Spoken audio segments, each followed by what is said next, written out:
ఇక్కడ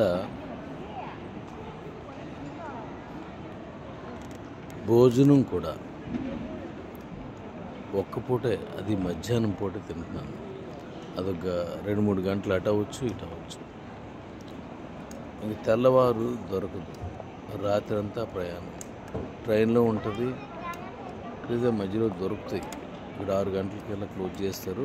కొన్ని ముఖ్యమైన ప్రాంతాల్లో మాత్రం నైటు కొంత టైం ఉంచుతారు. కానీ అలా ప్రయాణం చేస్తున్నప్పుడు నాకు సమస్య ఉంది.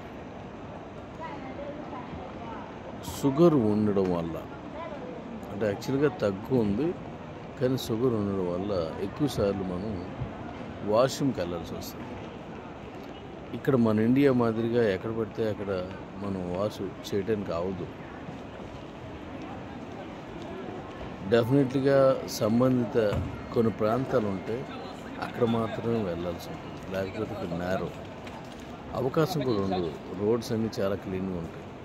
అందువల్ల నేను ఎక్కువసార్లు భోజనం కూడా చేయలేదు. మరొక విషయం, ఇంత చలిలో తినడం కూడా ఇబ్బందిగా ఉంది. అలా ఎంత వేడిగా పెట్టినా అది మనకు అలవాట్లేంటి, ఇది అలవాటు ఉండదు. మన తాలూకు తిండేది ఉండదు. అంతా తీపి చప్పదనం, చప్పదనం. అందుకే వీళ్ళంతా ఈ చలిని తట్టుకుంటున్నారేమో అనిపిస్తుంది నాకు. ఇదే చైనాకి మరో ప్రాంతం వెళ్తే అక్కడ కొంచెం మనుషులు లావుంటారేమో. ఎందుకంటే వీళ్ళు ఓన్లీ యానిమల్ ఫ్యాటే తింటారు, ఆయిల్స్ ఏది వాడరు, సన్నగా ఉంటారు. సుమారుగా చూడండి, అందరూ పెద్దగా లావుగుండలు ఉంటారు, చాలా సన్నంగా ఉంటారు. లేడీస్ కానీ వీళ్ళంతా చాలా సన్నంగా ఉంటారు. కారణం, బాడీ కొవ్వు పట్టకపోయినట్లయితే చలి వేయదు, కొవ్వు ఉన్న వాళ్ళకే చలి ఎక్కువ వేస్తుంది. అందుకే వీళ్ళు ఫ్యాట్ ఐటమ్ పూర్తి తినరు. అసలు ఆయిల్ అనే పదార్థమే ఇక్కడ దొరకదు. సో ఎందుకు చెప్పానంటే, భోజనం కూడా ఒక్క పూట తింటూ రోజులో ఎక్కువ ప్రయాణాలు, ఫ్యాక్టరీలు చూడడమే ఒక ప్రయాణం. జనులు మాత్రం నిద్రపోతూ పనిచేశారు. దీని పరిణామాలు కానీ పర్యవసానాలు కానీ భవిష్యత్తులో తేలుతుంది. ఇప్పటికిప్పుడు మనం ఏదో ఓవర్ నైట్ ఇది జరిగిపోయింది అని నేను చెప్పటం లేదు. భవిష్యత్తులో తేలుతుంది. మీతో ఈరోజు కొన్ని విషయాలు చాలా మాట్లాడతాను. ఇప్పుడు ఇక్కడ ఈ షాంఘైలో చూశారు కదా, ఇక్కడ షాంఘైలో వాట్సాప్ రాదు, మరొకటి రావు.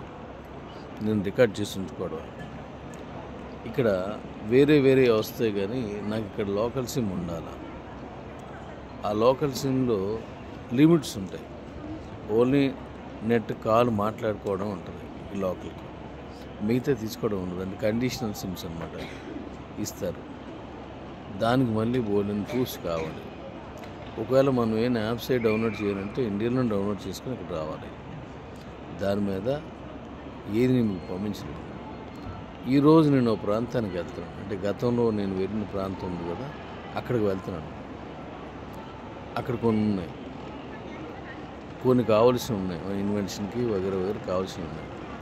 అక్కడ వాట్సాప్ వస్తుందని, అప్పుడు ఆల్రెడీ వచ్చింది కాబట్టి మళ్ళీ అక్కడ వాట్సాప్ వస్తుంది. అక్కడి నుంచి నేను కొన్ని మీకు మాట్లాడతాను. మీలో ఎన్నో డౌట్స్